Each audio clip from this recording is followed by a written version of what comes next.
Dustin Abbott, and I'm here today. I've brought along a whole pile of gear with me, and I'm going to be field testing the brand new Sigma 12 to 24 millimeter f4 art lens, and I'll be comparing that both to the also brand new Loudwood 12 millimeter f2.80D lens, along with, to give a comparison point for other parts of the range, I've got the Tamron 15 to 30 millimeter f2.8 VC lens here. So this will give us a real-world test for these lenses, and I'll do it in a controlled environment using tripod, 10 times live view focus, mirror lockup, 2-second delay, all of those things to make sure that all lenses have a fair shot here.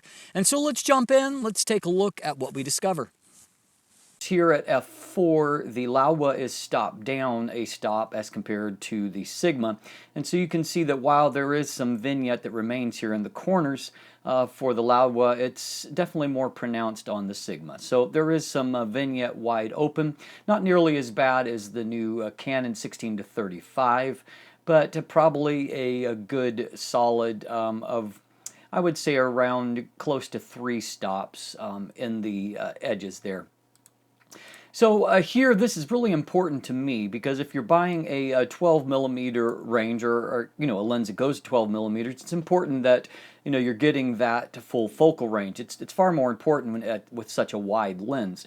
And so I would say, looking at this compared to the Prime, that the Sigma is definitely framing just as wide as what the Laowa lens is on both sides, and so encouraging to note that the Sigma is definitely a true 12 millimeters, and if anything, it is a hair wider, I would say, just across the frame and framing than what the Laowa lens is. So I'm encouraged by that. A couple of things to note here. First of all, you can see in this tangle there is some green and some purple fringing in there that's not evident on the Sigma. The Sigma gets high marks to me for its handling of chromatic aberration, of which for field use I've basically seen nothing that I consider worthy of correction. If we look at the center of the frames here, there's definitely a difference in the color balance, and so it makes it a little bit harder to compare. But in the center of the frame, the two lenses they're roughly equal, with perhaps a hair more contrast for the Sigma. If we look out in this section, I do favor the Sigma's rendering. I feel like there's a little bit more contrast in that area. So as we move towards the edge of the frame, the difference in the Sigma's resolution compared to the Laowa becomes very obvious. And so here is a truth that I've seen about the Sigma's resolution, and that is it is very even across the frame. You'll find that in the center of the frame, it's not necessarily fantastic in the sense that it's good, but it's not exceptional. But as you move towards the edge, the Sigma has a very even resolution performance that isn't always matched by other lenses. Now if we move the 12 millimeter comparison now to f8, we'll just jump in and look at those sides. Again, that's kind of the big area here. And so at this stage, we see kind of an interesting thing, and that is that the Laowa has sharpened up, but it seems like the Sigma, if anything, is less sharp than what it was at f4 here at the edge. Now if we look towards the center of the frame, we find really kind of a similar truth. While it's very, very narrow in the difference here, but I would say that now the Laowa looks as sharp as the Sigma in the center of the frame. In fact, let's take a look here, and now we have the f4 image on the left and we have the f8 image on the right.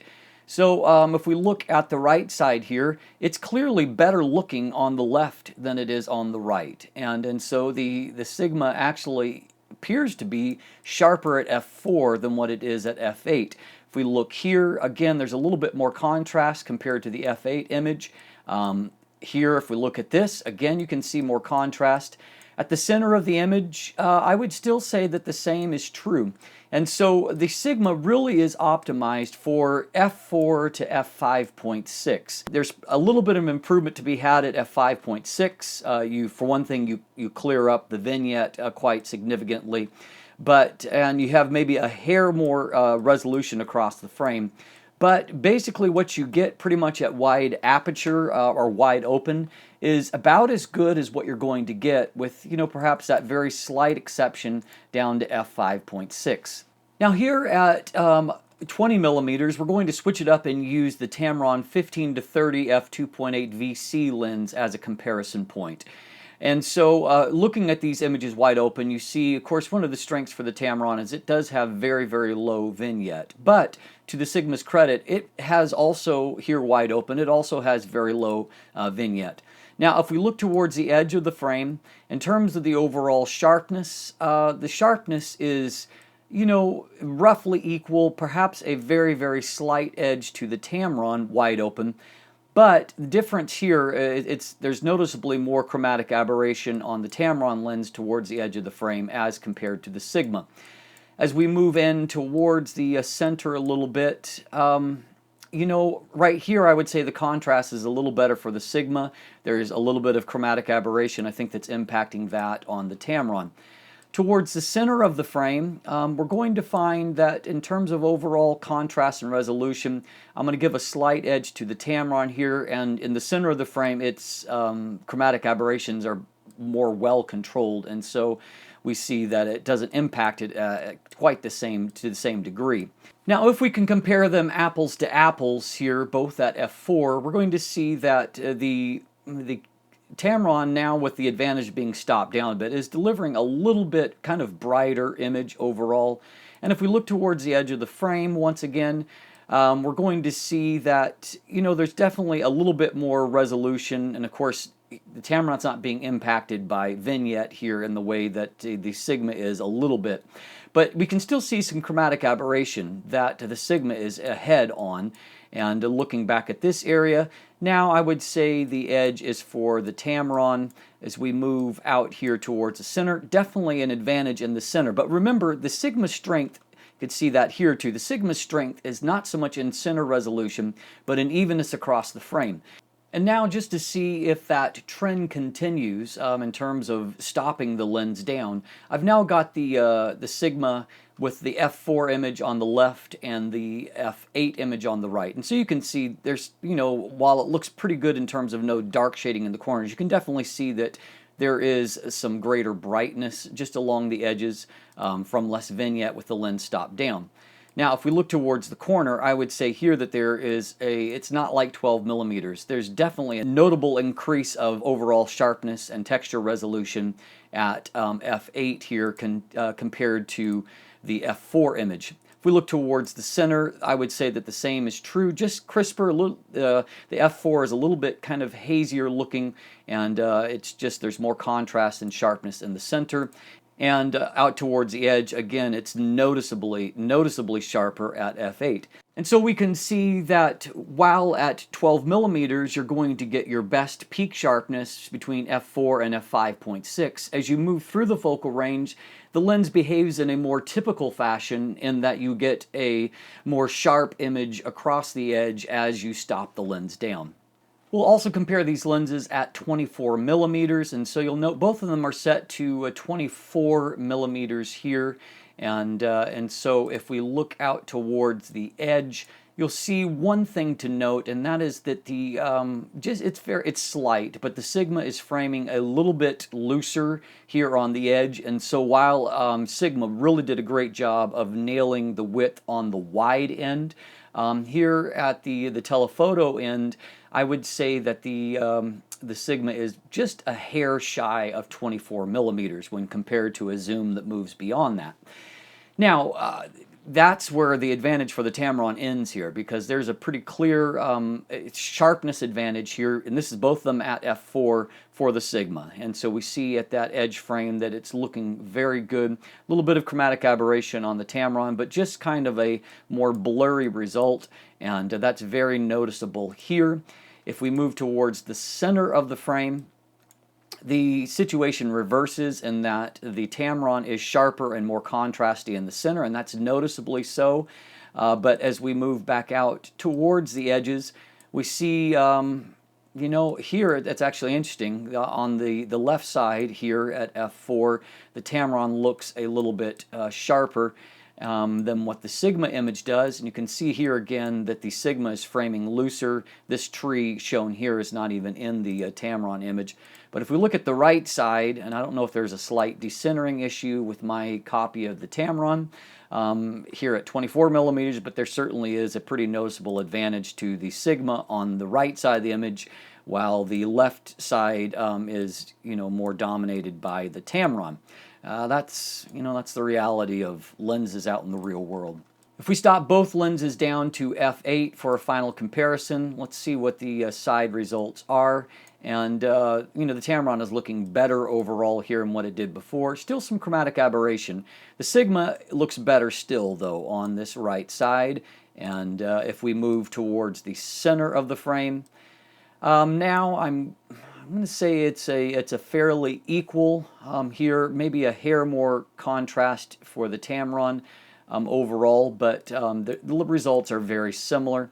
And if we move out towards this side of the frame, a little bit better looking on the Tamron on the left side, and here again a little bit, just a hair better for the Tamron image. In terms of sharpness, the Sigma is a sharp lens with a very even performance, in that it's pretty close to being as sharp in the center of the image, or on the edges of the image, I should say, as it is towards the center.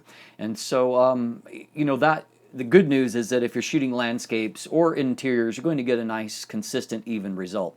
We'll just quickly look at this image here just to give you an idea of, bokeh is not necessarily a huge factor with a lens like this, but here we have near minimum focus distance, 24 millimeters, wide open f4, and over here we've got an out of focus region, and the bokeh circles there look fairly nice to me.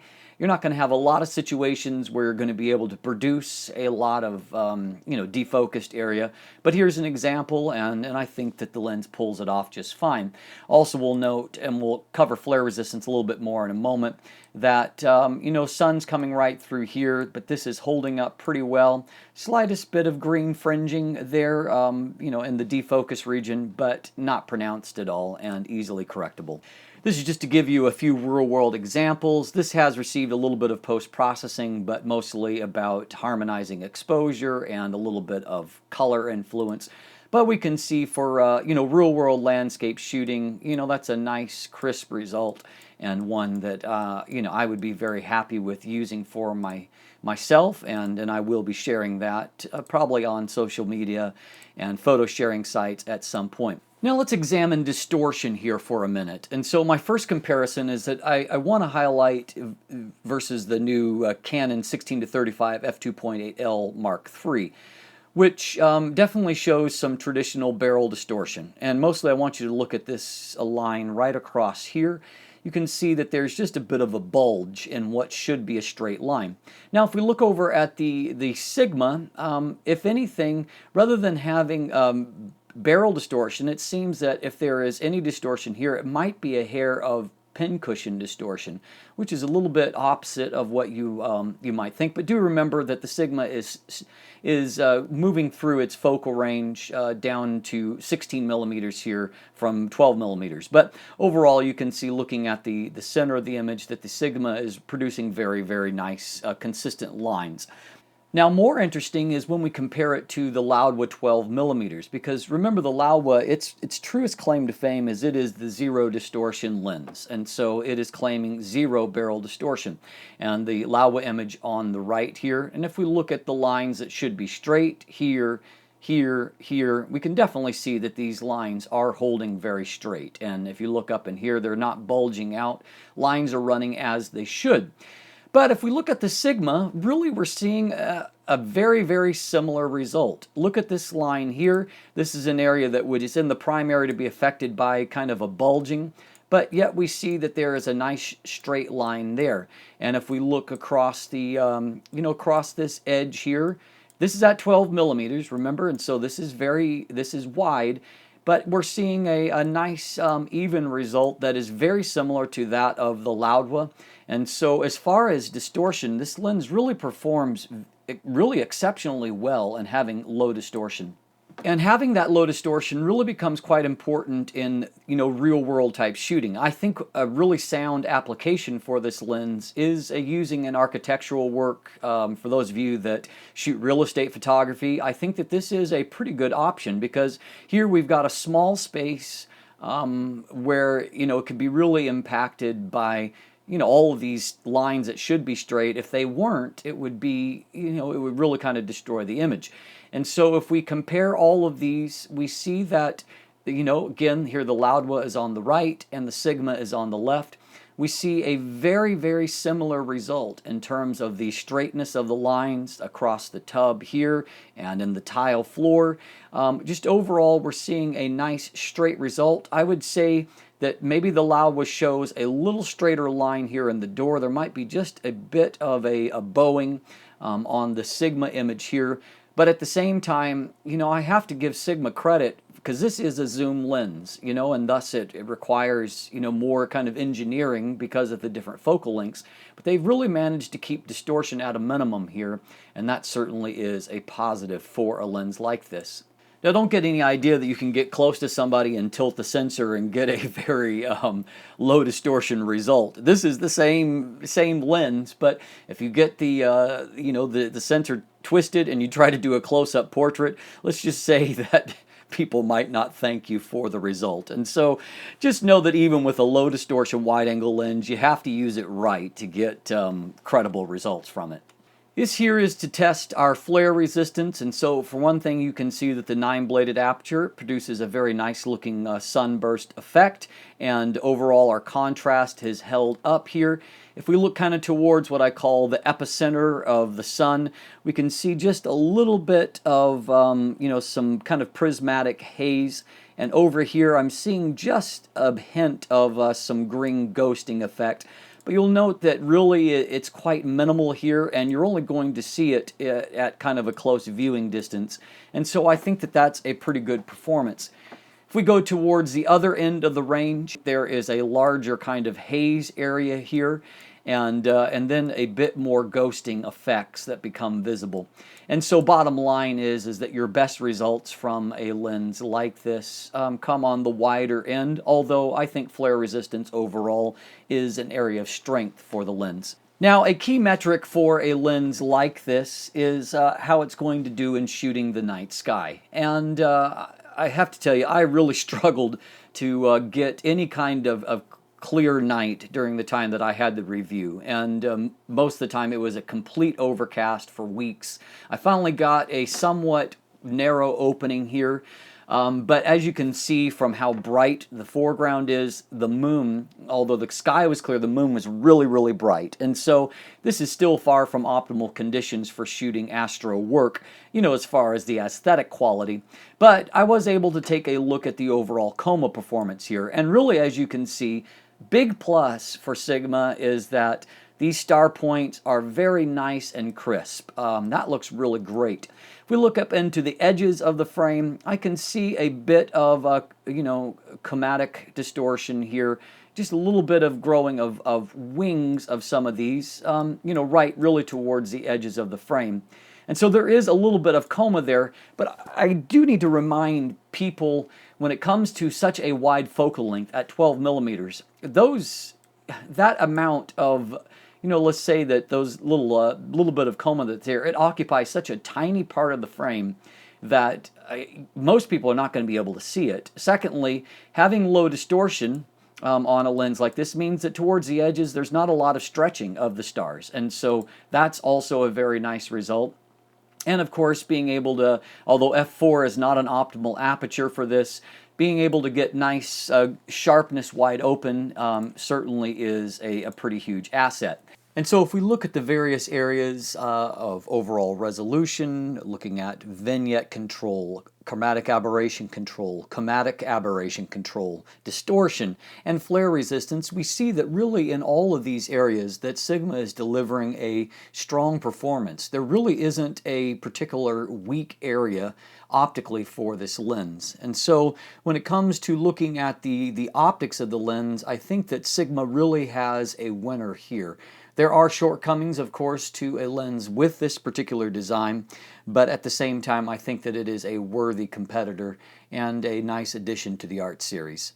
I'm Dustin Abbott, and if you haven't already, you can follow me on social media down below. You can also see the link to the image gallery for the lens, and if you haven't already, please subscribe. Thanks for watching. Have a great day.